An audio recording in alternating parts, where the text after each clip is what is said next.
সুলাইমান আলাইহিস সালাম তিনি অবাক হয়ে গেলেন। মালাকুল মউত আজরাইল, ও ভাই আজরাইল কেন এসেছো? কই নবী গো, আমার কাম শুধু একটাই, ডিউটি আমার একটাই, শুধু জান কবজ, আমার আর কোনো ডিউটি নাই, ডিউটি নাই। আপনি প্রস্তুতি গ্রহণ করুন, আপনি এখনই তৈয়ার হয়ে যান, আপনার সময় শেষ গো নবী, আপনার জান কবজের হুকুম চলে এসেছে, আপনি এখনই প্রস্তুতি নেন। আল্লাহর পয়গম্বর সুলাইমান আলাইহিস সালাম তিনি বলতেছেন, ভাই আজরাইল একটু সময় আমাকে দিবানি? ওই যে দেখো আল্লাহর ঘর বাইতুল মুকদ্দাসের নির্মাণ কাজ চলতেছে, জিন্নাতের দ্বারা নির্মাণ কাজ করাইতেছি, এখনো আল্লাহর ঘরের কাম শেষ হয় নাই। যদি আমার ইন্তেকাল হয়ে যায় তাহলে জিন্নাতরা বাকি কাজটা করবে না, কাউকে ওরা ভয় পাবে না, ওদেরকে ভয় দেখায় দেখায় কাজ করাইতে হয়। এ ভাই আজরাইল একটু সময় চাই আল্লাহর ঘরের খাতিরে, আমার ফ্যামিলির জন্য নয়, সন্তানের জন্য নয়। আমি বলি না আমার সন্তানের চেহারাটা এক নজর দেখার সুযোগ দাও, আমি বলি না আমাকে ঘরে যাওয়ার সুযোগ দাও, আমি বলি না আমার কোনো নিজের স্বার্থের জন্য সুযোগ দাও। সুযোগ চেয়েছি শুধু আল্লাহর ঘরের জন্য, আল্লাহর ঘরের কাজ একটু সময় যদি পাই কাজটা শেষ হয়ে যাবে রে আজরাইল, আমাকে একটু সময় দেওয়া যাবে নাকি? মালাকুল মউত আজরাইল তখন বলেন, নবী গো মাপ চাই গো নবী, কাউকে সময় দেওয়ার কোনো অধিকার আল্লাহ আমি আজরাইলকে দেয় না। সময় যদি নিতে হয় মালিকের কাছে আবদার করেন, মালিকের কাছে আবদার করেন, জায়গা মতো অ্যাপ্লিকেশন করেন, আবেদন করেন। আমার কাছে আবদার করে কোনো লাভ নাই, আমি আপনাকে সময় দিতে পারবো না, সময় দেওয়ার কোনো সুযোগ নাই। ভাইরে মনে রাখবেন, মূসা আলাইহিস সালামের জমানার আগ পর্যন্ত মালাকুল মউত আজরাইল মানুষের সুরত ধরে সেই মানুষের জান নিতেন, সুরত ধরে এসে জান নিতেন। কিন্তু মূসা আলাইহিস সালামের জমানায় ঘটে গেল একটা ব্যতিক্রম ঘটনা। মূসা আলাইহিস সালামের কাছে তিনি এসেছিলেন জান কবজ করার জন্য। মূসা আলাইহিস সালাম তখন বললেন, ভাই আজরাইল তুমি যে আমার জান কবজ করতে এসেছো, হাত তোমাকে সাহায্য করবে না, আমার পা তোমাকে সাহায্য করবে না, আমার চোখ তোমাকে সাহায্য করবে না, কোনো অঙ্গ তোমাকে সাহায্য করবে না, কেমন করে তুমি আমার জান কবজ করবা? মালাকুল মউত আজরাইল তখন বলেন, আমি আমার মতো করে জান নিয়ে নিব, কেউ সাহায্য করুক আর না করুক আমি জান কবজ করে নিয়ে যাব। সাথে সাথে মূসা আলাইহিস সালামের গুসা উঠে গেল, গুসা উঠে গেল। তিনি একটা চর বসায় দিলেন মালাকুল মউত আজরাইলকে, এমন একটা চর বসায় দিছেন আজরাইলের এক চোখ কানা হইয়া নিজের হাতে চলে আসছে। তাহলে বোঝা গেলেন মূসা নবী নরম নবী না গরম নবী? খালি গরম নাকি বেশি গরম? এত গরম চুল টুপি ছিদ্র হইয়া দাঁড়ায় যাইত যখন গুসা হতেন। ওনার হাতের মধ্যে কি পরিমাণ জোর, এটা ফেরাউনেও টের পাইছে, ফেরাউনের বংশের এক লোকেও টের পাইছে, শেষমেশ আজরাইলও টের পেয়ে গেছে। আজরাইল চোখ নিয়ে আল্লাহর দরবারে হাজির, ডাক দিয়া বলেন, মালিক কার দরবারে পাঠাইছো জান কবজ করার জন্য? আমার জানি তো যাওয়ার ফালা ছিল, ঠিক না? আমি কি জান আনবো, আমার জান দেওয়ার পালা ছিল, কোন রকম বাইচা আসছি। আল্লাহ পাক রব্বুল আলামিন কয়, মূসা এমনটা কেন করছো? মূসা আলাইহিস সালাম কয়, আল্লাহ আমি আজরাইলকে জিজ্ঞেস করলাম, কেউ তো সাহায্য করবে না, হাত পা চোখ কান কিছুই তোমাকে সাহায্য করবে না, কেমনে জান নিবা? তোমার আজরাইলে কয় তার যেভাবে খুশি ইবাই নিব। সে যদি বলতো আমার আল্লাহ যেভাবে চায় সেইভাবে নিব, আমার কোনো আপত্তি ছিল না, ঠিক কি না? তার তো কোনো এখতিয়ার নাই জান কবজ করার, তার তো কোনো শক্তি নাই, তার তো কোনো ক্ষমতা নাই। তাহলে এই কথা কেন বলল? বলার তো কথা ছিল আমার আল্লাহ যেভাবে চায় সেভাবে। রব্বুল আলামিন তখন মালাকুল মউত আজরাইলকে বলতেছে, হে আজরাইল, মূসা যা বলছে ঠিকই তো বলছে। পেশ তো তুমি লাগাইছো, ঠিক না? কথাটা এভাবে বলছো কেন? আজরাইল আলাইহিস সালাম কয়, মালিক বুঝছি আমার ভুল হয়েছে, তবে আমি এই কাম আর করতে রাজি না, আমার ডিউটি পাল্টাও। কেন? আজকে চর খাইছি, আগামীকাল কার বাড়িতে যাব জান কবজ করার জন্য, তার বাবারে সব সন্তানে মিলে আমার দল লাগাই ফেলবো। দরজা লাগাই যদি আটকায় তাহলে বড় বিপদ, কাজটা বেশি ভালো না। আল্লাহ আমাকে অন্য কোন ডিউটি দাও, এই ডিউটি তুমি যাকে মন চায় তাকে দাও, আমাকে আর এই ডিউটি তুমি দিও না। এটা বড় বিপজ্জনক ডিউটি, কোথায় কোন জায়গায় আমি আটকা পড়ি এটারও ভয় আছে। রব্বুল আলামিন কয়, আজরাইল থামো থামো, ডিউটি তোমারই করা লাগবে, তবে সিস্টেম পাল্টাবো। সিস্টেম কিভাবে? আর তোমাকে কেউ দেখবে না, অদৃশ্য অবস্থায় তুমি হাজির হবে, অদৃশ্য অবস্থায় তুমি জান কবজ করে নিয়ে আসবে। আজরাইল আলাইহিস সালাম কয়, মালিক গালি শুনবে কে? জানটা নেওয়ার পরে আমাকে গালাগালি করে। আজরাইলের আর কোনো কাম নাই, আমার আব্বারে নিয়ে গেল, আমার সন্তানটারে নিয়ে গেল, যা খুশি গালাগালি আমাকে করে। রব্বুল আলামিন তখন কয়, তাহলে এটারও ব্যবস্থা করতেছি, স্বাভাবিকভাবে মৌত হবে না, কোনো না কোনো একটা ওজর দিয়ে আমি জান কবজ করায় নিব। কারো জ্বর, মাথা ব্যথা, টাইফয়েড, স্ট্রোক, হার্ট অ্যাটাক, এরকম কোনো অসুবিধার মধ্যে অসুস্থতা দিয়া, কাউকে অ্যাক্সিডেন্টের মধ্যে ফেলাইয়া, কোনো না কোনো একটা সুরতে, কোনো না কোনো একটা উসিলায় তারে অসুস্থ বানায়া আমি আল্লাহ আমার দরবারে নিয়ে আসবো। তুমি শুধু জানটা নিয়ে আসবা। কেউ বলবে না আজরাইল নিয়ে গেছে, কইব কেমনে মরছে, কই গাড়ি অ্যাক্সিডেন্টে মারা গেছে, কেমনে মরছে, স্ট্রোক করে মারা গেছে, আর তোমাকে কেউ দোষারোপ করবে না। আজরাইল আলাইহিস সালাম তখন ডিউটি হাতে নিলেন। ভাইরা বন্ধুরা, সুলাইমান আলাইহিস সালামের জমানায় তিনি তো মানুষের সুরত ধরে জান কবজ করতে এসেছেন। আল্লাহর পয়গম্বর অনুমতি চান, কিন্তু তিনি তো অনুমতি দেন না। আল্লাহর কাছে আপনি সময় চান, আল্লাহর কাছে সময় চাইলেন, ডাক দিয়ে বলেন, মালিক আমি তোমার ঘরের খাতিরে অল্প কিছু টাইম চাই। আল্লাহ যদি আমার এই মুহূর্তে জান কবজ হয়ে যায়, জিন্নাতগুলি তোমার ঘরের কাম তারা করবে না, অসমাপ্ত কাজ হয়ে যাবে। আল্লাহ আমাকে একটু সময় দেওয়া যায় কিনা? রব্বুল আলামিন কয়, এ সুলাইমান, না না, যার যখন টাইম হয়ে যায়, ইযা জাআ আজালুহুম লা ইস্তাখিরুনা সাআতাও ওয়া লা ইস্তাকদিমুন, যার যখন টাইম হয়ে যাবে বিন্দু পরিমাণ এদিক সেদিক করা হবে না। টাইম হয়ে গেছে, তুমি রেডি হয়ে যাও। সুলাইমান আলাইহিস সালাম কয়, মালিক তাহলে তোমার ঘরের কাম কেমন করে শেষ হবে? আল্লাহ পাক কয়, সুলাইমান এই কাজটা কেমন করে শেষ হবে সেটা আমি আল্লাহ দেখতেছি। তোমার রূহ কবজ হয়ে যাবে, যেইভাবে তুমি দাঁড়ায় আছো এইভাবেই তোমার কবজ হয়ে যাবে। দেহটাকে আমি আল্লাহ মাটিতে ফালাবো না, এই দেহটাকে আমি আল্লাহ যেইভাবে লাঠিতে বর দেওয়া আছে এইভাবেই তোমার দেহটা রেখে দিব। জিন্নাতরা মনে করবে তুমি জীবিত, তুমি দেখতেছ, তুমি সব কাজ ফলো করতেছ, চোখগুলাও তোমার খোলা থাকবে, লাঠিতে বর দেওয়াও তোমার টিকি থাকবে। বডিটা আমি পচাবো না, গলাবো না, মাটিতেও ফালাবো না। জিন্নাতরা দেখবে তুমি সোজা দাঁড়ায় দাঁড়ায় কাজ দেখতেছ, যতক্ষণ পর্যন্ত কাজ শেষ না হবে আমি আল্লাহ তোমার মৃত দেহটাকে এইভাবেই দাঁড় করায় রাখবো। আর একটু জোরে কই সুবহানাল্লাহ। এটা আল্লাহর পক্ষে সম্ভব কিনা? আল্লাহ পারেনি না পারে না? এই ক্ষমতা আল্লাহর আসেনি না না?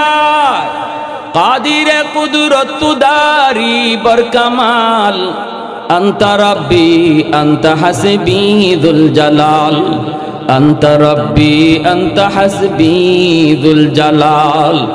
আল্লাহ পাক চাইলে সব পারে, মানুষ যা পারে না পারে কে?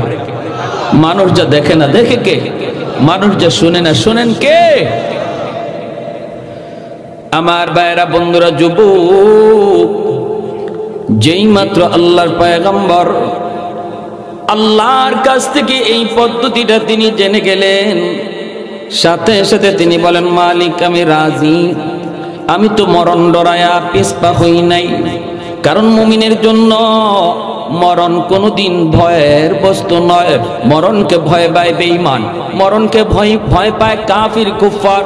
মুমিন মরণকে ভয় পায় না, কারণ আল্লাহর নবী বলেন, তুহফাতুল মুমিনে আল মাউত, মুমিনের জন্য মরণ হলো আল্লাহর পক্ষ থেকে উপহার।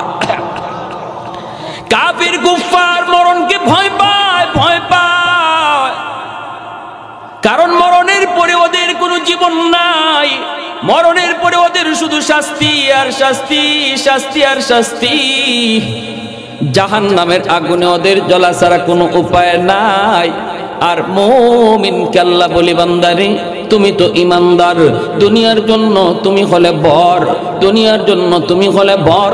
বেদিন বেঈমান গুলি তারা হলো বরযাত্রী। বিয়ে বাড়ি হলো দুনিয়ার এই জীবন ব্যবস্থা। মুমিন সে হলো বর, আর বেদিন বেঈমান হলো বরযাত্রী। বলুন তো, বিয়ে বাড়িতে বর কি বেশি খায় না বরযাত্রী বেশি খায়? আপনাদের এলাকায় আসেনি না? বিয়ে বাড়িতে বরে বেশি খায় না বরযাত্রী বেশি খায়? বর তো রুমাল মুখে দিয়া বসা, কথা কম কয়, খানাও কম খায়। বরযাত্রীর খানা শুধু দেখে, একটু আফসোসও করে না। বরে আফসোসও করে না, হায় রে এইভাবে খাইতেছে, আমি খাইতে পারি না, এটাও বলেন না। কেন বলে না? কারণ তার চিন্তা হলো, আজকের দিন আমার খাওয়ার দিন নয়, আজকের দিন হলো বরযাত্রীর খাওয়ার দিন। আর তাদের খানা শুধু একদিন, আমার খানা একদিন নয়। আমার খানা আজকে থেকে এই বাড়িতে শুরু হবে আর শেষ হবে না। আমার জন্য খাবার বাসর ঘরে সাজানো, আমার খাবার এই বাড়িতে আজ থেকে শুরু। বাসর ঘরের খানা বরযাত্রীর কপালে নাই। এজন্য বর আফসোস করে না, এই বাড়ির আজকের দিনের খানা বরযাত্রীর খানা, আর আগামীকাল থেকে খানা শুরু হলো বরের। ছোট্ট মুরুক, বড় মুরুক, সব মুরুক বরের জন্য, ঠিক কিনা? যেটা কক কক কয় এটাও বরের পেটে যাবে, যেটা চেউ চেউ কয় এটাও বরের পেটে, ঠিক কিনা? কিন্তু বরযাত্রী একদিন ইচ্ছা মতো খায়। বাড়িওয়ালাও খাওয়ায়, বাড়িওয়ালাও খাওয়ায়, নে খা, আরো দেও, আরো দে, পাতিল উল্টে দেও, বাটি উল্টে দেও। আমার বিয়েতে আমার এক দোস্ত গেছিল, অসুবিধা দিতেছে আপনাদের? আমার দোস্ত আমারে কয় কি, দোস্ত তোমার বিয়েতে গেলাম, আমারে চামচ দিয়া গোশত দেয়। তো আমি বললাম, তো চামচ দিয়েই তো সবাই গোশত দেয়। দুধ মিয়া, আমি কি সেই রকম দোস্ত নাকি? হ্যাঁ, আমি বললাম তো তারপরে দিলাম ইচ্ছা মতো একটা তমাক। চিনো আমারে? আপনি কি কই যে রুমাল মুখে দিয়ে বসা, তোমার কি হয়? দুলাভাই। তোমার দুলাভাই ক্লোজ ফ্রেন্ড, এক বিছানায় ঘুমাইছি সারা জীবন, একই ক্লাসে পড়ছি, এরকম বন্ধু আমি, আর তুমি আমার চামচ দিয়ে ঘুষ দাও না? চামচ সরাও, বাটি ঢাইলা দাও। বুঝে আসছে? মানে বল, গোশতের বল ঢাইলা দাও। আমি বললাম, দোস্ত দিছে? কয় না দোস্ত, কল লগে লগে দেরি নাই, একদম বল ঢাইলেই দিছে। খাইছ? জনমের খাওয়া খাইছি। আমারে কয়, দোস্ত মাঝে মাঝে আমি তোমার দিকে চাই হাসি, তুমি আমি কি খানাটা খাইতেছি আর তুমি এখনো রুমাল দিয়ে বসা, তোমার সামনে কিছু দেই না। মাঝে মাঝে আমার মনে হয়েছে কি, আজকে মনে হয় তুমি আমাকে উসিলা খাইতে আইছো। বাহ, ভালো দিকো, তোমাকে উসিলায় আমি খাইতে আইছি। ওই এমনই তো মনে হইল, যা খানা দিতেছে খালি আমাদেরকেই দেয়, তোমার দিকে যাই না। আমি কইলাম, যদি আমি রাগ কইরা এই বিয়ের আসর থেকে বিয়া না করে চলে যেতাম, তখন তোমার বাটি দিয়ে ঘুষ খাওয়াইতো নি? কি করেন আপনারা?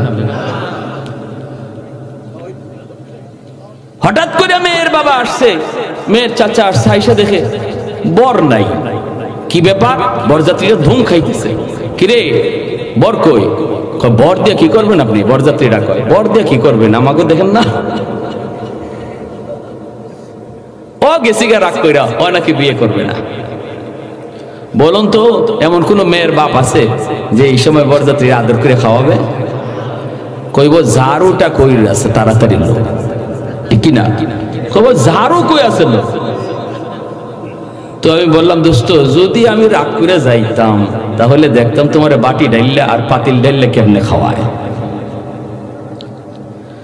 আল্লাহ রাব্বুল আলামিন বলে, এ মুমিন ঈমানওয়ালারা, এই দুনিয়া হলো একটা বিয়া বাড়ি, আর এই বিয়া বাড়িতে সমস্ত বেদিন বেঈমান কাফির কুফফার যা আছে সব বরযাত্রী, আর তোমরা হলে বর।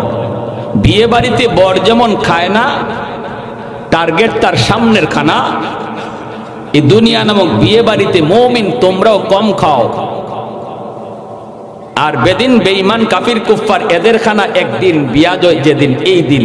এজন্য ওরা যা চাইতেছে আমি আল্লাহ ওদেরকে তাই দিতেছি, ঠিক না? ওরা যা চাইতেছে তাই দিচ্ছি।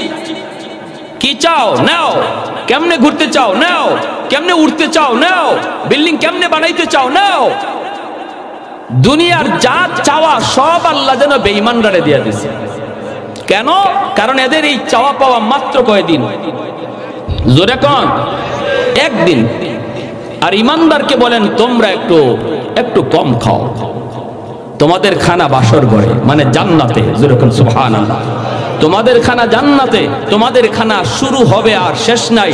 বেঈমানের খানা মাত্র একদিন। দুনিয়া যেদিন আছে, যতদিন আছে এতদিন, আখিরাতের তুলনায় একদিনও না।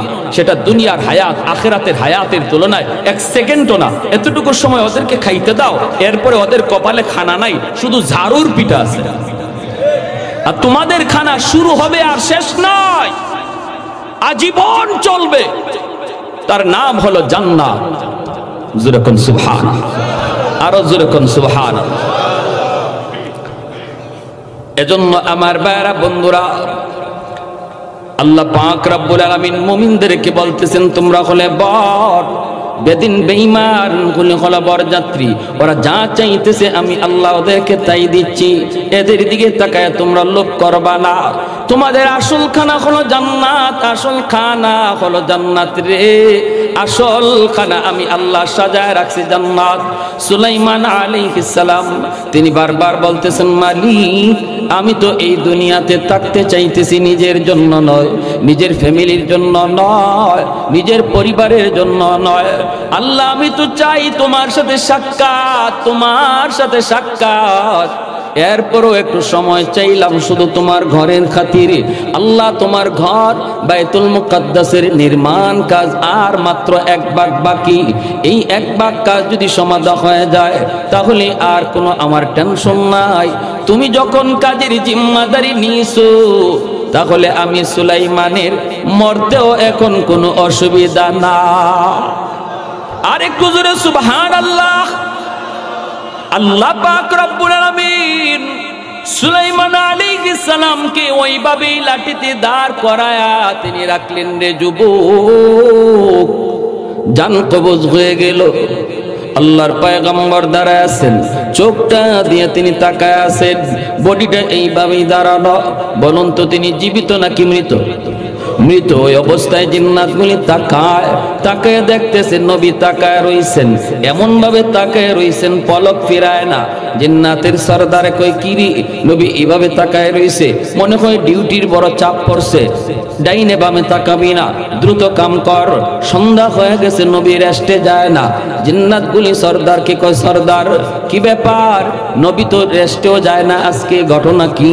সরদার কয়, মনে হয় আল্লাহর ওয়ার্ডার, খুব তাড়াতাড়ি তাড়াতাড়ি কাম শেষ করা লাগবে, রাত দিন কাম করো।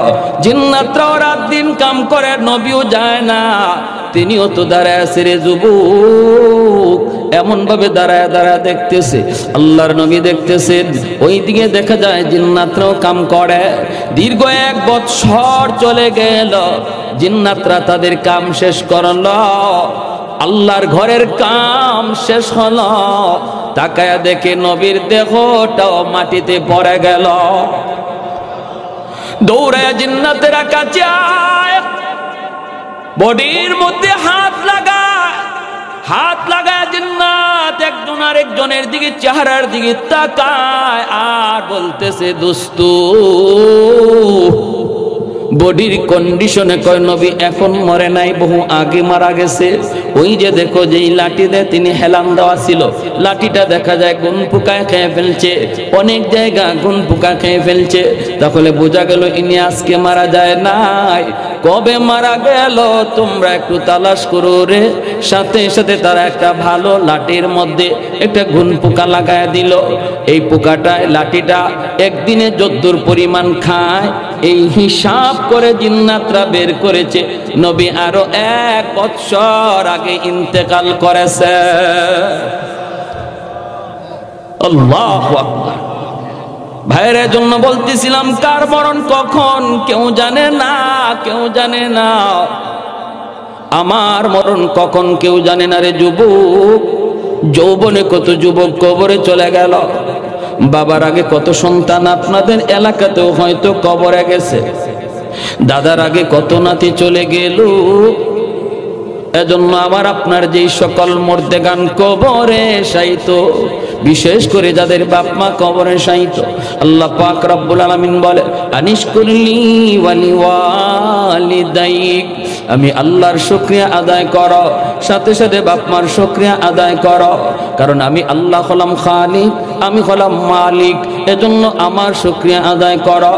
দুনিয়ায় পাঠানোর মাধ্যম বানাইছি তোমাদের মা, মাধ্যম বানাইছি তোমাদের বাবা, এজন্য বাপ মার শুকরিয়া আদায় করো। যাদের বাপ মা কবরে চলে গেছে, করব কি আমলগুলা করব কি? বনু তামিম গোত্রের একজন যুবক আমার নবীর সামনে হাজির হলো একটা প্রশ্ন নিয়া। প্রশ্নটা হলো, ইয়া রাসূলুল্লাহ, ওগো নবীজি, আমি যখন ছোট্ট ছিলাম একমাত্র বাপ মার সন্তান, আমার কোনো ভাই নাই, কোনো বোন নাই, আমি ছোট্ট, বাবা কষ্ট করে করে সংসার চালাইছেন, কোনো রকম বাবা ইনকাম করে করে সংসার চালাইছেন, কষ্ট করে করে চলেছি, কোনোদিন একবেলা খাইছি, কোনোদিন খাই নাই। ঈদের দিনে আমার আব্বা আম্মা আমাকে নতুন কাপড় কিনে দিতে পারে নাই, আমাকে যদি দিছে বাবা নতুন কাপড় কিনতে পারে নাই। বাবা সিরা লঙ্গি পইরা ঈদগাহে গেছে, আমাকে কোন রকম একটা নতুন কাপড় কিনে দিছে। ওগো আল্লাহর নবী, আমি দেখেছি কি কষ্ট আমার মা করেছেন, আব্বা করেছেন। আজ আমার মা, আজ আমার বাবা অন্ধকার কবরে শায়িত। আল্লাহ আমাকে ধন দিয়েছে, দৌলত দিয়েছে, সম্পদ দিয়েছে, আজকে আমার কোনো সম্পদের অভাব নাই, কোটি কোটি টাকার মালিক, চতুর্দিকে আমার ব্যবসা বাণিজ্য। আজ যদি আমার মা, আমার বাবা দুনিয়ায় জীবিত থাকতেন, আমি যেভাবে খুশি সেইভাবে মার খেদমত করতে পারতাম গো, বাবার খেদমত করতে পারতাম। কিন্তু মায়ার নবী গো, এই কথা যখন আমার মনে হয় আমার কলিজা ফেটে যায়। হায় রে, আমার আব্বা সিরা লঙ্গি পরে ঈদের নামাজে গেছেন, আজ যদি বাবা থাকতেন বাবাকে 1000 টাকা দিয়ে লঙ্গি কিনে দিতে পারতাম, আমার মাকে 1000 টাকা দিয়া শাড়ি কিনে দিতে পারতাম। আল্লাহ আমাকে তৌফিক দিয়েছে, কিন্তু সুযোগ দেয় নাই। ওগো নবীজি, সুযোগ দেয় নাই। আমার মা, আমার বাবা তো আজ কবরে শায়িত গো নবী। এই টাকা দিয়ে কোন আমি কার খেদমত করব? কারে আমি কাপড় কিনে দিব? কারে আমি লুঙ্গি কিনে দিব? কারে শাড়ি কিনে দিব? এই টাকা দিয়ে আমি কার খেদমত করব? আমার কষ্ট হয়, রাতে ঘুমাইতে পারি না। আমাদের মধ্যে এমন সন্তান বহু পাওয়া যাবে, এক সময় ছোট্টবেলা খুব গরিব ছিলাম, বাবা মা কষ্ট করেছে, কিন্তু সন্তানকে আল্লাহ আজকে অর্থ দিয়েছে, সম্পদ দিয়েছে, কিন্তু বাপ মার খেদমত করার সুযোগ নাই।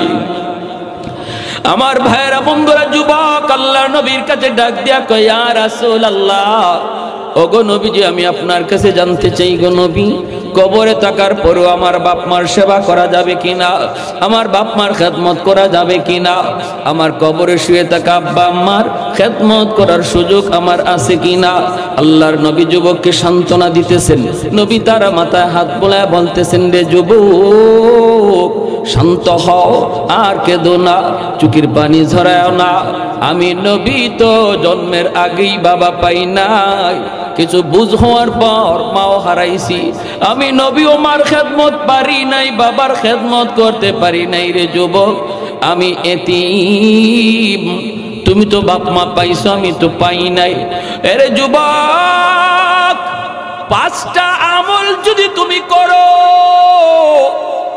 কবরে শুয়া শুয়া তোমার বাপ মা তোমার খেদমত পাইতে থাকবে। আর একটু জোরে বলেন কয়টা আমল, একটু জোরে বলেন কয়টা আমল। এটা আমার নবীর হাদিস। কার হাদিস? আমার নবীর হাদিস। আল্লাহর নবী ওয়াজ করতেছেন একা, শ্রোতাও নবীর সামনে মাত্র একজন।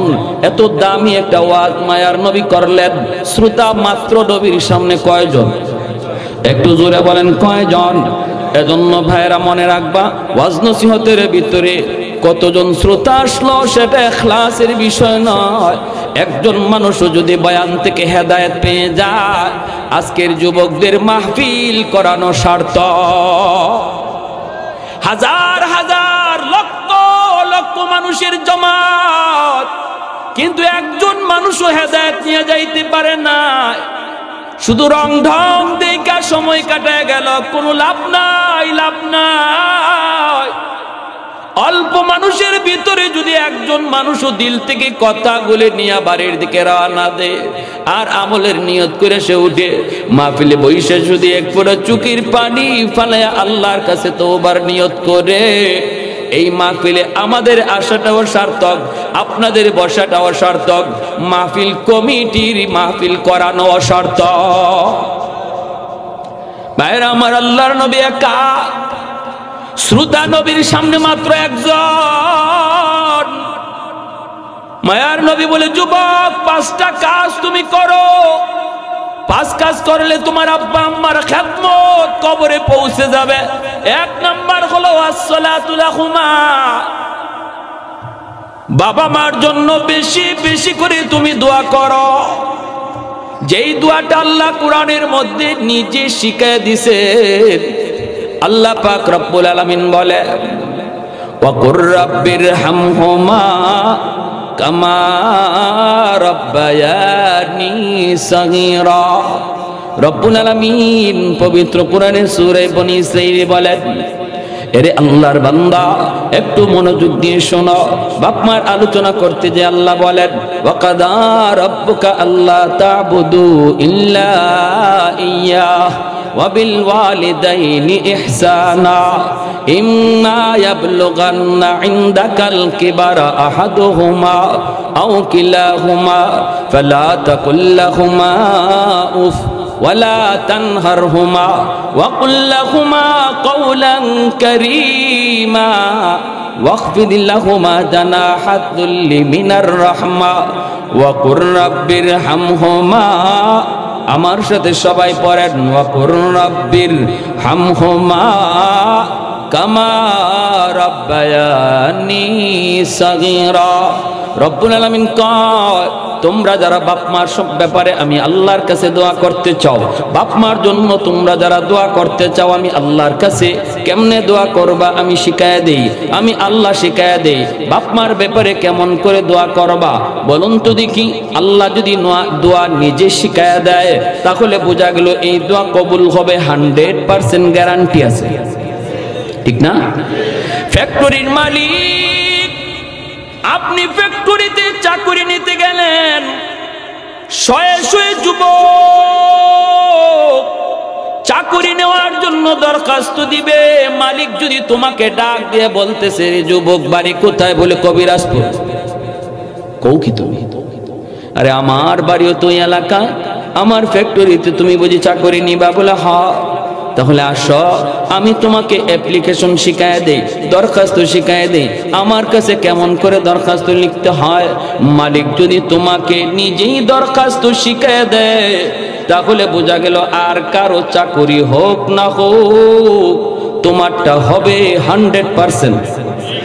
আওয়াজ দিয়া বলেন ঠিক কিনা? আর একটু জোরে বলেন ঠিক কিনা? আল্লাহ পাক কয় যুবক, যদি তুমি বাপ মার জন্য দোয়া করতে চাও, কেমন করে আমি আল্লাহর কাছে দোয়া করবা? তুমি বলো রব্বির হামহুমা কামা রাব্বায়ানি সগীরা।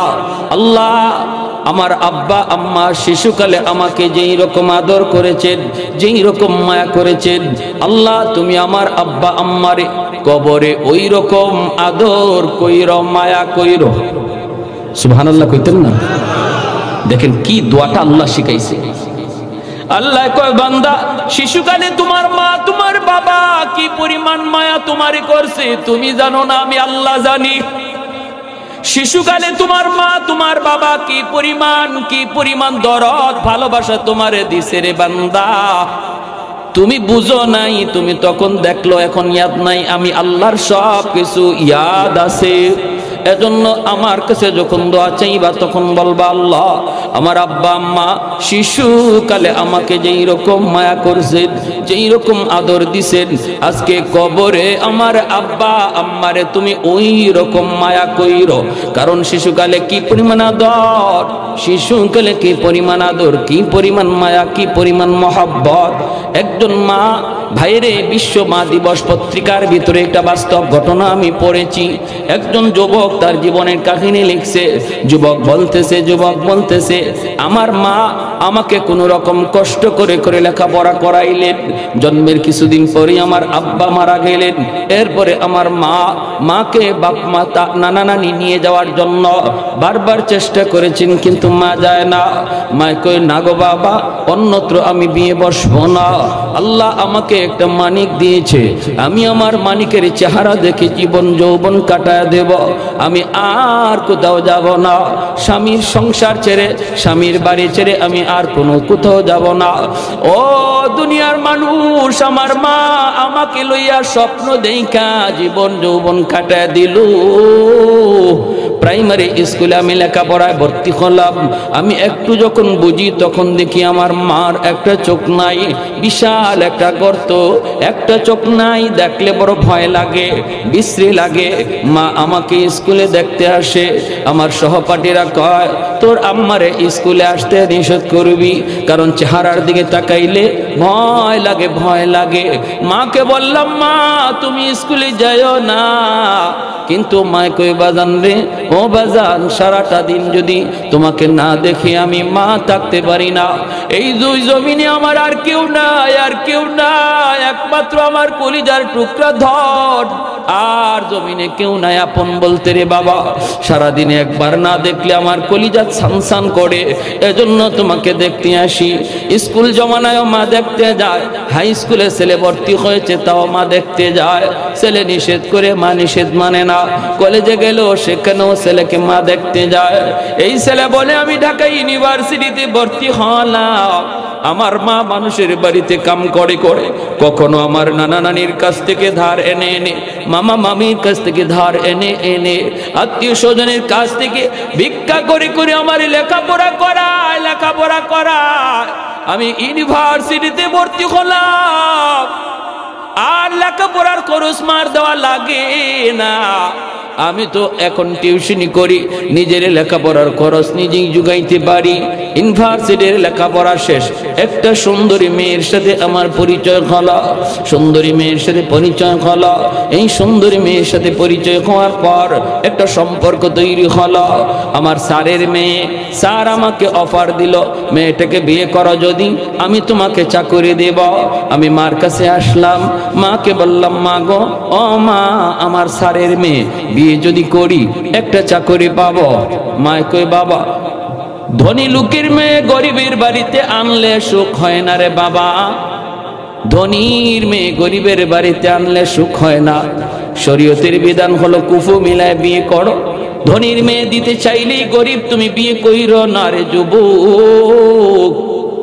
বিয়েটা ছেলে খেলা নয়, এটা একটা জীবন জড়িত, ঠিক কিনা জোরে বলেন? এজন্য শান্তি যদি চাও নিজের সমপর্যায়ে যাও, শান্তি যদি চাও সংসারের সমপর্যায়ে যাও, উঁচুতে যাইবা না। মায় কয় বাবা যাইস না যাইস না যাইস না, কিন্তু ছেলে মানল না, কারণ তার তো একটা সম্পর্ক হয়ে গেছে, মহব্বত হয়ে গেছে। বলতেছি মা গো টেনশন তুমি করবা না, আমার সাথে কথা হয়েছে, সব মানায় নিবে, তোমাকে আম্মা কয়া ডাকবে, কোনো অসুবিধা নাই। একটা মাত্র ছেলে, ছেলেও আজকে শিক্ষিত, বিরাট শিক্ষিত। মা ছেলের কথায় পড়ে গেল, ঠিক আছে বাবা নিয়ে আস, অনুমতি নিয়ে বিয়ে করে ফেলল। যেই কথা সেই কাজ। ধনীর মেয়ে গরিবের ঘরে আসলো, কিন্তু মাকে মা হিসাবে মানতে পারে না। আসেনি না নাই জুড়ে কোন আসেনি না নাই? অসংখ্য নজির। বাপ মার কথা না মাইনা যে ছেলে বিয়ে করে, বাপ মার পরামর্শ না নিয়ে যে নিজের সিদ্ধান্তে বিয়ে করে, তার জীবনের শান্তি থাকে না, কপালে অশান্তি আর কষ্ট। সেদিন কিন্তু বাপ মারেও কিছু বলতে পারে না। বাপ মা কয় তুই তো নিজেই পছন্দ করে বিয়ে করেছ, সারা জীবনের জন্য যন্ত্রণা শুরু হয়। এজন্য বলি রে যুবক, বিয়েটা একটা ছেলে খেলা নয়, এটা একটা বিশাল একটা জীবন জড়িত। বাপ মার পরামর্শ ছাড়া আগায়ও না, বাপ মারে না লয়া কোথাও যাইও না। ভাইরা বন্ধুরা, যেই কাজ সেই, যেই কথা সেই কাজ হয়ে গেল। মাকে মা হিসাবে মানতে পারে না। ছেলে অফিস থেকে যখন বাড়িতে ফিরলে পরেই তো দেখা যায় মার বিরুদ্ধে নালিশ দেয়, মার বিরুদ্ধে নালিশ দেয়, মার বিরুদ্ধে নালিশ দেয়। এক পর্যায়ে বউকে নিয়ে আসে, মাকে গ্রামে ফালাইয়া শহরে চলে গেল। মা যেই মা ছেলেকে ফালাইয়া বাপ মার কাছে যায় না, এই ছেলে মাকে ফালাইয়া শহরে চলে গেল। এমন হয়নি না হয় না? বাপ মা সন্তান বলতে পারে না, কিন্তু সন্তান বাপ মা ভুলে যায়।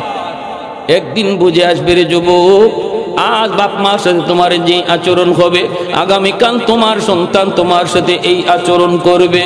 এটা আল্লাহর নবীর হাদিস। নবী বলেছেন সমস্ত গুনার শাস্তি আল্লাহ পরকালের ময়দানে দিবে, কিন্তু একটা গুনার শাস্তি আল্লাহ দুনিয়াতে নগদ দেয়। উকুকুল ওয়ালিদাইন ফাইন্নাহু ইউআজ্জালু লিসাহিবিহি ক্বাবলাল মামাত। নবী বলেন সেই গুনাহটা হলো যেই সন্তান বাপ মারে কষ্ট দেয়, বাপ মার অবাধ্য হয়, বাপ মার অবাধ্য হয়, বাপ মার কলিজায় যে আঘাত দেয়। আল্লাহর নবী রহমতের নবী বলেন এই গুনাহটা এমন এক সঙ্গীন কবিরা গুনাহ, এটা আল্লাহ বরদাস্ত করতে পারে না।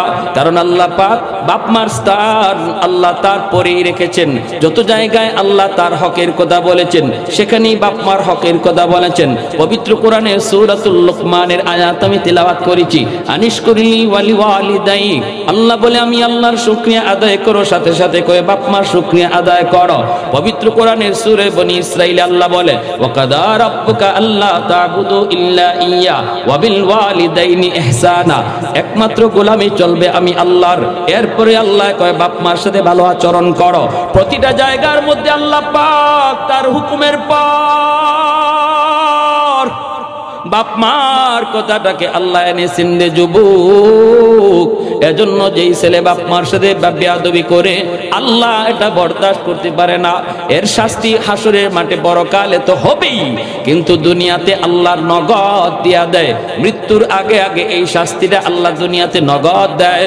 তার কপালেও তার এমন শাস্তি থাকে, তার সন্তানও তারে আরো ডবল কষ্ট দেয়। আওয়াজ দিয়া কোন, আওয়াজ দিয়া কোন, ঠিক কি না? হবেই তো, হবেই তো, এমন হবেই তো, কারণ এটা তো আল্লাহর আদেশ, এটা আল্লাহর সিস্টেম, আল্লাহর সিস্টেম। এজন্য ওই যুবক মাকে গ্রামে ফেলে যখন শহরে চলে যায়, মাস যায়, বছর যায়, যুবক বাড়িতে আসে না, মার খবর নেয় না। দুঃখিনী মা মানুষের কাছ থেকে খবর নেই গো, আমার সন্তানটা কেমন আছে শহরে। মানুষেরা কয় দেখেছি তো ভালো অফিসার র্যাঙ্কে আছে। মা মানুষের কাছ থেকে খবর নেয়, মাকে দেখতে ছেলে ঈদের দিনও বাড়িতে আসে না, বছর বছর চলে যায়। মা অসুস্থ হয়ে গেল, একটা পর্যায়ে মা আর ধৈর্য ধরতে পারে না, মানুষের কাছ থেকে ঠিকানা নিয়া লাঠিতে বর দিয়া যুবক বলতেছে মা আমার দরজার সামনে চলে এসেছে শহরে, আইসা দরজায় নক করলো, আমি দরজাটা খুললাম। দরজাটা খোলার পরই মাকে বলতেছি মা রে তুমি কেন আইছো? তোমার একটা চোখ নাই, দেখলে তোমাকে বড় ভয় লাগে। এজন্যই আমার স্ত্রী আমাকে বারবার শুধু বলতো ভয় লাগে, চোখ নাই, একটা গর্ত, এই কারণে শহরে চলে আসলাম। এখনো তুমি কেন আসছো গো মা? আমার বউ তো তোমাকে দেখতে ভয় পায়, তুমি কি আমার শান্তি চাও না? মা তখন দরজার পাশে দাঁড়াইয়া আসমানের দিকে মুখটা উঠা কয় বাজান আমি থাকতে আসি নাই রে, আমি তোমার কাছে থাকতে আসি নাই, সাহায্য নিতে আসি নাই, মরণের আগে একটা নজর দেখতে আসছি। আমি মরে যাব, থাকবো না রে বাজান, মরজে মউত, আমার শরীর দুর্বল, আমি হয়তো আর বেশি দিন বাঁচব না। যেই ছেলের কারণে আমি আমার সব সারলাম, আমার ওই সন্তানটারে মরণের আগে এক নজর দেখতে এসেছি, থাকবো না, সাহায্য লাগবে না। এই বইলা মা কই বাবা তুমি সুখে থাকো, বউ নিয়ে শান্তিতে থাকো। মা দোয়া দিয়ে চলে যায়। এই যুবক বলতেছে বেশ কিছুদিন পর আমার পাশের গ্রামে একটা অনুষ্ঠান, ওই অনুষ্ঠানে আমাকে চিফ গেস্ট করা হয়েছে। আমি অনুষ্ঠানে যোগ দিলাম আর মনে মনে ভাবলাম পাশের গ্রামটাই তো হলো আমার নিজের গ্রাম, মাকে একটু দেখে যাই। আসছি মাকে দেখার জন্য। বাড়িতে আইসা দরজার পাশে মাকে ডাক দিলাম, কিন্তু দরজা বন্ধ, কেউ দরজা খুলে না, কেউ দরজা খুলে না। মা কয়া ডাকি, কেউ দরজা খুলে না। হঠাৎ করে একজন মহিলা দরজাটা খুলল। দরজাটা খুলতেই আমি কই আমার মা কই? ওই মহিলা কই বাবা তুমি বুঝি এই বাড়ির সাহেব? বলে হ। মা কোথায়?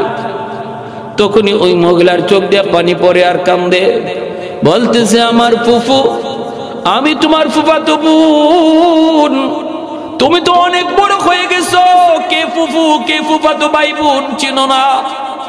আমার ফুফু আজকে অনেক দিন যাবত বিছানা, চিকিৎসার অভাব, ঔষধ কিনতে পারে নাই। আজ থেকে মাত্র এক সপ্তাহ আগে চিকিৎসার অভাবে আমার ফুফু দুনিয়া থেকে বিদায় হয়েছে। যাবার সময় আমার হাতে একটা চিঠি দিয়ে গেছে আর বলছে মা কোনদিন যদি আমার ছেলে আমাকে দেখার জন্য আসে গো, তোমরা এই চিঠিটা আমার সন্তানের হাতে দিও। এই যে নেন আপনার মায়ের হাতের চিঠি। যুবক বলতেছে আমি চিঠিটা হাতে নিলাম, চিঠিটা হাতে নিয়ে লিখা দেখি মা লিখতেছে বাজান রে, জানি না কোন দিন মার খোঁজ নিতে আসবা, বাবা মরণের আগে একটা কথা তোমারে জানায় গেলাম, জীবিত অবস্থায় কোনোদিন মা তোমাকে বলি নাই আর তুমিও জানতে চাও নাই, এজন্য আমি বলি নাই। আজকে মৃত্যুর আগে বলে গেলাম, মার একটা চোখ নাই বিদায় তুমি ভয় পাইতা, একটা চোখ নাই বিদায় তুমি গ্রাম ছেড়ে বউ নিয়ে শহরে চলে গেলা, কিন্তু একদিনও মারে জিগাও নাই মাগো তোমার চোখটা কি হলো, চোখটা কোথায় গেল, একদিনও তুমি জিগাও নাই। আজকে চিঠির মাধ্যমে জানায় গেলাম রে বাবা, 10 বছর বয়সে তোমার টাইফয়েড জ্বর হয়েছিল, ডাক্তারের কাছে ভর্তি করেছিলাম, ডাক্তার বলেছে জ্বরের কারণে তোমার একটা চোখ নষ্ট হয়ে গেছে, এই জায়গায় যদি আরেকটা চোখ বসানো না হয় তাহলে তোমার দুটো চোখ নষ্ট হয়ে যাবে। আমি ডাক্তারকে বলেছিলাম ডাক্তার আমি মার একটা চোখ নয় আমার দুটো চোখ প্রয়োজনে নিয়ে যাও, তবু আমার সন্তানের চোখ বাঁচাও। ওই দিন মার চোখটা উঠাইয়া তোমার চোখে লাগানো হয়েছে। আরে কুজুরে কোন সুবহানাল্লাহ। ভাইরা আমার জন্য বলতেছিলাম, আল্লাহ নবী রহমতের নবীও বলতেছে যুবক যখনই বাপ মার কথা ইয়াদ হবে রে, তখনই তুমি এই দোয়াটা বেশি বেশি পড়বা, রব্বির হামহুমা কামা রব্বায়ানি সগীরা। আমরাও পড়ব ইনশাআল্লাহ, নামাজের বাহিরে যেখানেই থেকে সেখানে এই দোয়াটা পড়ব। নামাজের পরেও পড়া যায়, হাঁটতে গেলেও পড়া যায়, এক জায়গায় বসে আছি তখনও পড়া যায়।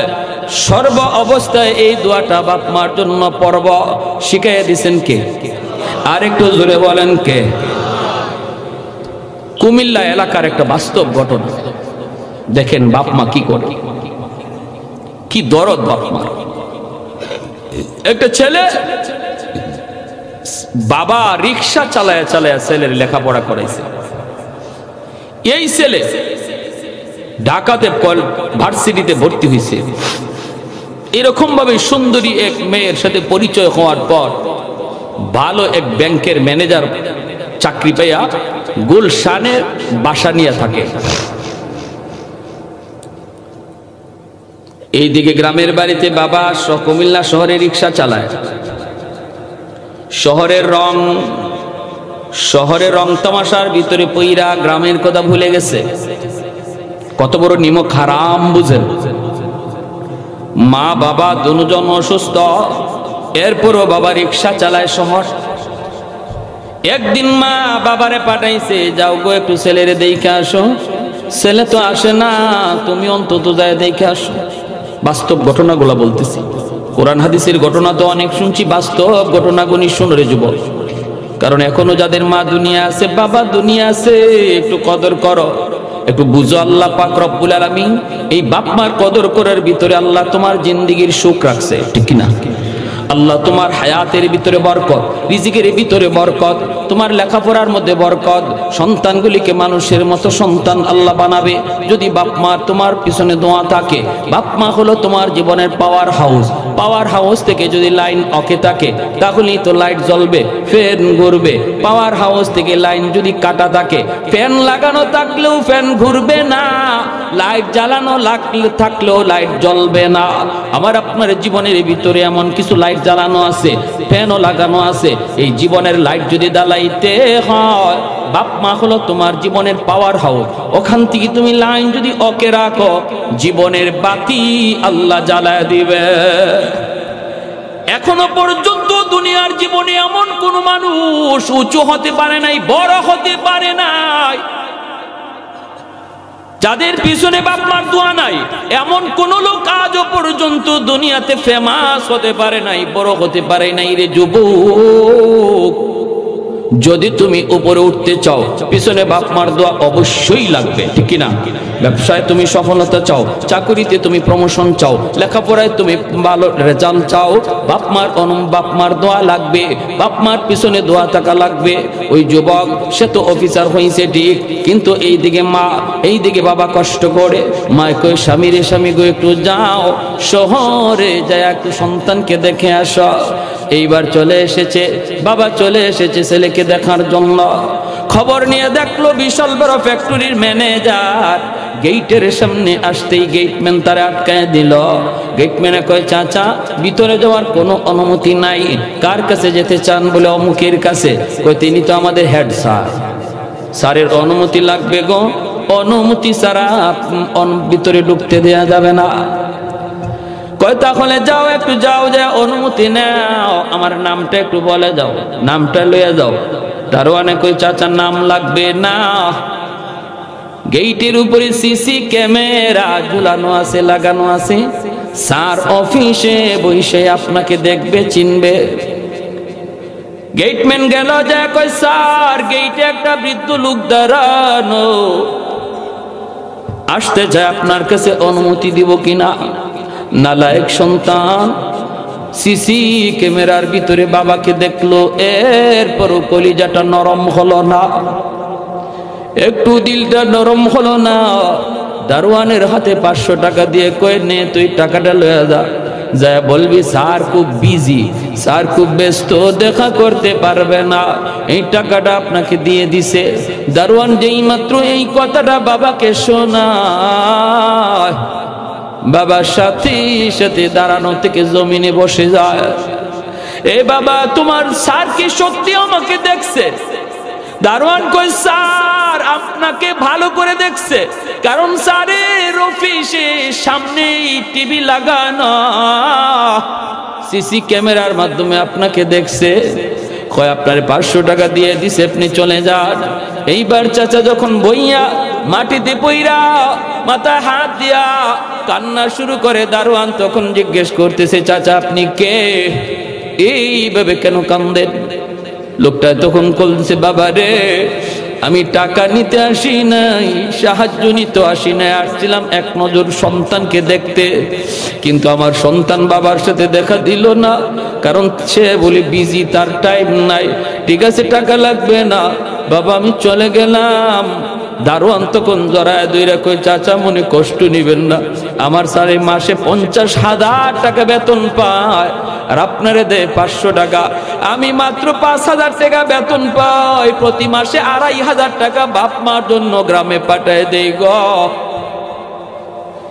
এই বাবা কষ্ট করে বাড়িতে ফিরে আসলো, মা অপেক্ষায় দাঁড়িয়ে রইছে। মা দেখে ডাকতেছে স্বামী গো, ও স্বামী আমার ছেলেটা কেমন আছে একটু কও, ছেলেটা তুমি কেমন দেখে আসছো একটু বলো। এই কথা বলতেই স্ত্রীকে দইরা স্বামী বুকে জড়ায় ধরে কাঁদতেছে, বিবি গো তোমার ছেলের কথা বইলা লাভ নাই, ছেলে বিজি, তোমার ছেলে মস্ত বড় অফিসার, ছেলে মস্ত বড় অফিসার, রিক্সাওয়ালা বাবার সাথে দেখা করার টাইম নাই। মা দাঁড়ানো থেকে বসে পড়লো, মা হাওমা করে কাঁদতে লাগলো। এই যে মা অসুস্থ হলো, আর বিছানা থেকে উঠে নাই। এই ছেলে তখন গুলশান বনানীতে থাকে। জুম্মার রমজান মাস, জুম্মার দিন জুম্মার নামাজ পড়ার জন্য গুলশান আজাদ মসজিদে আসছে। এখনো গুলশান আজাদ মসজিদে যাত্রাবাড়ি হযরত তিনি নামাজ পড়ান। মাহমুদুল হাসান সাহেব দামাত বারকাতুহু ইনি ওই দিন জুম্মার নামাজ পড়াইতেছেন, আর বিষয়টা ছিল বাপ মার হক। ওই যুবক ওই কথাগুলি, আল্লাহর ওলির কথাগুলি শুনলো, শোনা মাত্রই তার কলিজার মধ্যে ভয় ঢুকে গেল। হায় রে আমি কি করলাম, আমি আমার মার সাথে বাবার সাথে কি আচরণ করলাম। সাথে সাথে যুবকের পরিবর্তন হয়ে গেল। ওই যুবক এই জুম্মার নামাজ পড়ে আর বাসায় গেল না। রমজান মাস, দ্রুত চলে গেল বাজারে, গিয়া বাবার জন্য শাড়ি লঙ্গি কিনল, মার জন্য শাড়ি কিনল, ফলমূল কিনা ইফতারি লইয়া সে কুমিল্লা শহরের দিকে রওনা দিয়া দিল। স্ত্রীকেও জানালো না। ওই সময় কুমিল্লা শহরে যাইতে 2টা নদী পার হওয়া লাগতো, 2টা ফেরি পার হওয়া লাগতো। এই 2 ফেরি পার হয়ে যাইতে যাইতে একদম তারাবির টাইম হয়ে গেছে। শহরের ভিতরে ঢুইকা দেখে একদম জনশূন্য শহর, মানুষ বলতে কেউ নাই, রিক্সা টিক্সা কিছুই নাই। গ্রামে যাবে কেমন করে, মানুষকে জিজ্ঞেস করে ভাই একটা রিক্সা পাওয়া যাবে কিনা, অমুক গ্রামে যাব। মানুষেরা কয় এখন কোনো রিক্সা পাবেন না, সারাদিন ডিউটি করেছে রিক্সাওয়ালারা, তারাবি পইরা তারা ঘুমায় পড়ছে, কাউকে এখন পাবেন না, পায়ে হেঁটে যাওয়া লাগবে। এমনি হঠাৎ করে একজন মানুষ ডাক দিয়া কয়, এ যুবক, একজন বৃদ্ধ মানুষকে তুমি পাইতে পারো রে? আমি দেখেছি রাতের বেলাও সে টিপ মারে, রাতের বেলাও সে রিক্সা চালায়, তার টাকার খুব প্রয়োজন। আমি জানি বাড়িতে তার স্ত্রী অসুস্থ, বিছানায়, প্রতিদিন ঔষধ কিনা নিতে হয়। এজন্য বৃদ্ধ মানুষটা দিনেও রিক্সা চালায়, রাতেও রিক্সা চালায়। মনে হয় তুমি তারে পাইতে পারো। যুবক কয় কোথায় গেলে পাবো? কয় সে কোনো মেসে থাকে না, সে টাকা পয়সা খরচ করতে পারে না। ওই যে দেখতেছো একটা দোকান, ওই দোকানের বারান্দার মধ্যেই বসে বসে রাত কাটায় দেয়। শীতের বাতাস, কনকনে বাতাস, শরীর কাঁপে, এরপরেও কোথাও থাকার জায়গা নেয় না। রিক্সাটা পাশে তৈয়া বারান্দায় বসে বসে রাত কাটায়। মনে হয় তুমি তার কাছে গেলে সে যাবে। যুবক চলে আসছে, আইসা দেখে ঠিকই একটা বুড়া মানুষ শীতের ভিতরে কাঁপতেছে, রুমাল দিয়া মুখটা এইভাবে, মাফলার দিয়ে মুখটা ঢাকা, আর ওইভাবে মুখটা ডাইকা বসে রইছে। যুবক যাইয়ে ডাক দিয়ে কই, চাচা অমুক গ্রামে যাইবেননি? যেই মাত্র এই আওয়াজটা দিছে, বাবা ছেলের কণ্ঠ চিনে ফেলেছে, বাবা ছেলের কণ্ঠ চিনে ফেলেছে। কারণ কোন বাপ মার কাছে সন্তানের কণ্ঠ হাজারো কণ্ঠের ভিতরে, আওয়াজের ভিতরে বাপ মা সন্তানের আওয়াজ বুঝতে পারে। যেই মাত্র ছেলে কই চাচা যাবে, বাবা মাফলারটা খুলে নাই, মুখটা নিচের দিকে দিয়েই কই বাবা যাব যাব। ছেলে তখন কই ভাড়া কত দেওয়া লাগবে? বাবা তখন মাথাটা নিচের দিকে দিয়ে কই বাবা জীবনে কত ভাড়াই তো মানুষের কাছ থেকে নিলাম গো, আজ আমি তোমার কাছ থেকে ভাড়া নিব না। ছেলে বলতেছে না, আমি আপনাকে 500 টাকা ভাড়া দিব, 250 টাকা না। বাবা কই বাবা তুমি উঠো, টাকা দিলে দিও, না দিলে নাই। ছেলেকে রিকশায় বসাইয়া বাবা রিকশার উপরে ওইটা ছেলেকে নিয়ে যায়, আর মুখটা ঢাকা, চোখ দিয়ে দর দর করে বাবার পানি পড়ে।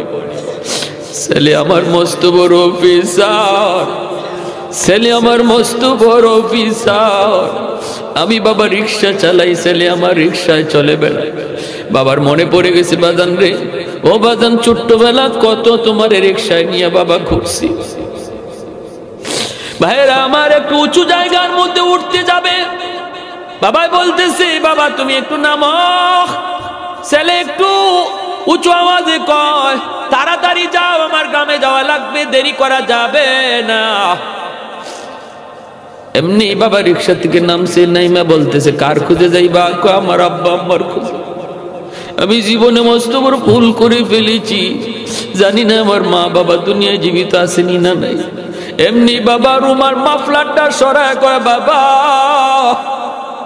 একটু ভালো করে চিনে নাও, যে বুড়া মানুষটা তোমারে নিয়ে রিকশায় করে রওনা দিছে আমি তোমার বাবা। ছেলে লাফ দিয়া বাবার পা জড়া ধরে কান্না শুরু করে দিয়েছে। বাবা আমার ভুল হয়ে গেছে, ভুল, আমার মা কোথায়, মা কোথায়? ছেলে বাবাকে বুকে জড়ায় নিছে, কারণ ছেলে যত অপরাধ করুক, যখনই অপরাধ স্বীকার করে বাপ মার পা ধরে সাথে সাথে বাপ মার দিল নরম হয়ে যায়। আইরে বাবা নিয়ে রওনা দিছে।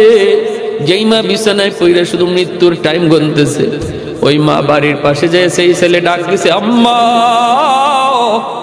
সাথে সাথে অসুস্থ মা সুস্থ হইয়া বিছানায় বসে গেছে।